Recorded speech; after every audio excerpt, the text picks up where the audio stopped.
Akhir-akhir ini muncul sosok yang bernama Derry Noah yang mengaku sebagai teman Bjorka menjelaskan secara lengkap mengenai kasus Vina Cirebon. Berikut analisanya. Hancur di wajah. Menurut kabar yang beredar, Derry Noah merupakan cucu dari salah seorang jenderal angkatan laut.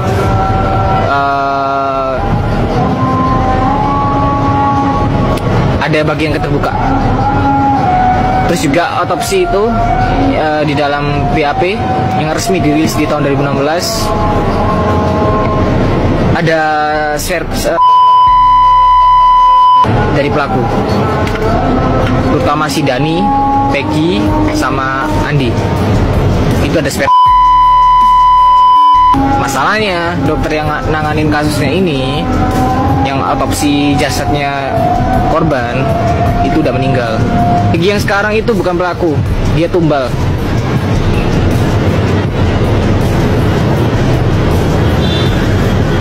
Minta tolong langsung backup Pak Presiden gitu susah ya. Kalau Presiden ini nggak buat tim dulu, buat pasukan dulu, keselamatan Presiden juga nggak aman.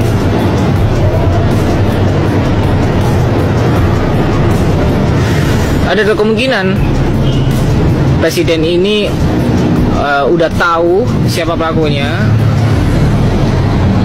Yang kedua, Presiden ini punya cara senyap untuk melumpuhkan musuh ini. Nah itu, polisi kalau nanganin kasus itu dapat reward. Makanya polisi itu paling suka kalau ada kasus, apalagi kalau dia bisa nyelesain kasus besar ya, apalagi kalau masalah narkoba ya, apalagi sebesar kapal kayak gitu. Wah itu rewardnya besar tuh, langsung naik jabatan tuh. Udah dapat uang, naik jabatan, nambah lagi uang. Intinya yang paling kelihatan itu jenderalnya bukan dari TNI pokoknya, dari institusi sebelah. Ucil Rivaldi itu asli tersangka ya. Benar, Ucil atau namanya Rivaldi itu pelaku asli. Dia punya dendam pribadi sama Eki. Terus yang motif-motif lainnya, ada yang suka sama Vina, ada bentrokan antara dua geng, itu juga belum diungkap. Bekas ex Kapolri kah keluarganya? Iya.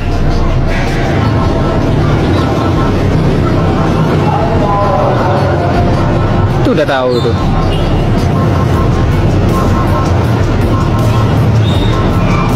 Dan seorang Kapolri itu uangnya banyak loh itu. Walaupun dia udah mantan tuh uangnya banyak. Ya itu yang kemarin udah ketangkep kameranya juga. Kalau para petinggi, para bintang-bintang itu kumpul, ya itu gimana mau bikin video, udah bikin video malah nggak bisa diupload karena dicekal. Bang, adakah CCTV saat malam kejadian? Ada, tapi itu udah dipegang sama yang punya wewenang. Kalau presidennya diem, presidennya udah dihasut juga, pasti bakal mandek juga. Paling nanti yang ketangkep itu yang asli ya cuman Ucil.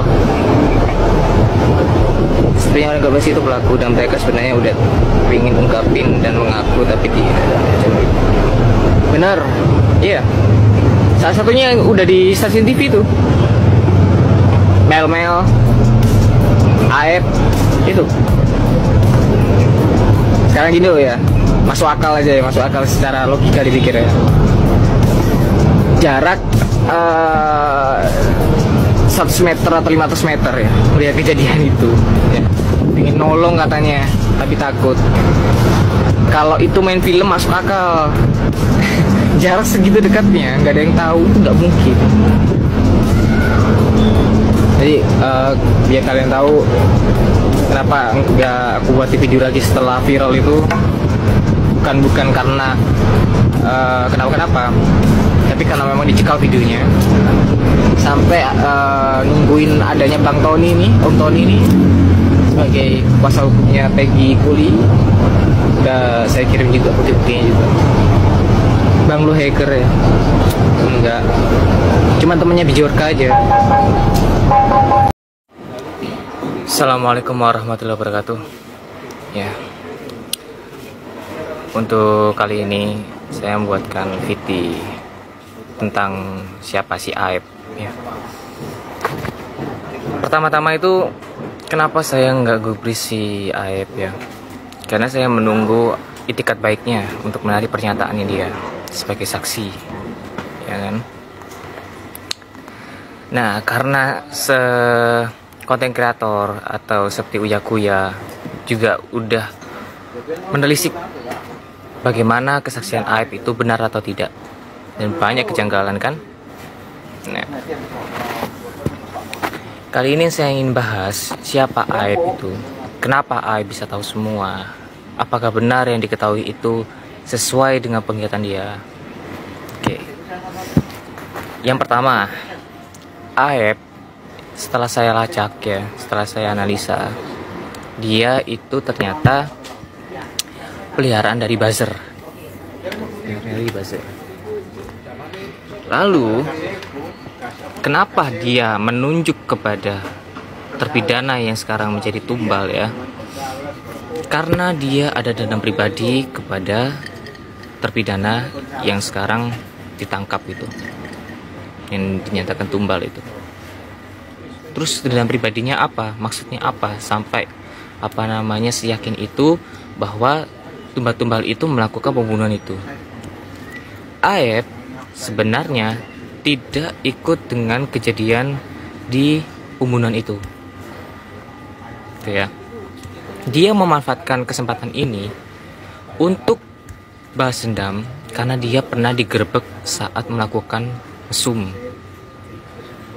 Itu, melakukan mesum di tempat pencucian mobilnya dia. Gitu ya. Jujur saya saya nunggu si Aep untuk itikat baik ya, itikat baik menarik pernyataannya bahwa dia itu berbohong, tapi tidak kunjung dilakukan. Video ini akhirnya saya buat gitu. Jadi Aep ini tidak sama sekali ya mengetahui kejadiannya bagaimana, dia tidak mengenal pelaku itu kayak gimana. Jadi Aep ini melaporkan kepada buzzer lalu melaporkan kepada Ibtu Rudiana. Jadi orang ini ya, si Aep ini itu tidak melaporkan langsung ke Ibtu Rudiana, tapi kepada buzzer, lalu buzzer ke Ibtu Rudiana. Jadi awal kekacauannya itu ada di Aep. Jadi kalian ngerti ya, si Aep ini punya kasus pernah digerebek oleh tumbal tahanan karena melakukan mesum di tempat pencucian mobilnya. Akhirnya dengan adanya dicari DPO pembunuhan ini, Aep memanfaatkan kondisi ini untuk balas dendam. Ya. Lalu siapa si Mel? Nah, apa yang dia takutkan? Mel bisa tahu semua, yang jelas dia pasti pernah ikut geng motor. Coba tanya aja ke Mel.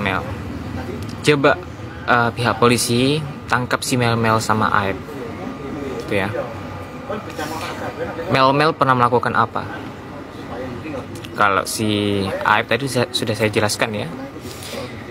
Dia melakukan mesum, akhirnya menuduh para terpidana yang pernah menggerebek dia. Kalau Mel, coba tanyakan, dia ingat nggak dengan Akang Suherman? Tuh. Siapa Akang Suherman? Akang Suherman adalah ketua Monreker yang paling disegani waktu itu. Tuh. Dan jadi para polisi jangan sampai ketipu daya dengan dia ya, seolah-olah dia bersaksi, Saya bisa menilai dia ingin cuci tangan. Gitu. Coba diselidiki si Aib sama Mel-Mel. Itu saja. Untuk selengkap-selengkapnya nanti saya jelaskan lagi. Paling tidak ini harus ada tindakan dulu kepada si Aib sama Mel-Mel. Karena Aib menghilang begitu saja, ya kan? Jadi kalian udah puas ya siapa si Aib, siapa si Mel-Mel. Dan selengkapnya nanti biarkan si pihak polisi yang akan mengungkapnya. Sekian, terima kasih. Assalamualaikum warahmatullahi wabarakatuh. Sebelumnya saya memohon kepada aparat hukum dan para penyidik untuk memanggil saudara Diki Ivandi atau yang mempunyai nama Ipang alias Andi untuk diperiksa lebih lanjut, karena saya menemukan saudara Diki Ivandi mempunyai keterikatan dengan Vina. Dengan begitunya, jika bertemu dengan saudara Andi, semoga bisa bertemu dengan pelaku-pelaku lainnya seperti Becky Perong dan Dani. Saya berharap para penyidik dan aparat hukum mendengarkan omongan saya ini. Sekian, terima kasih.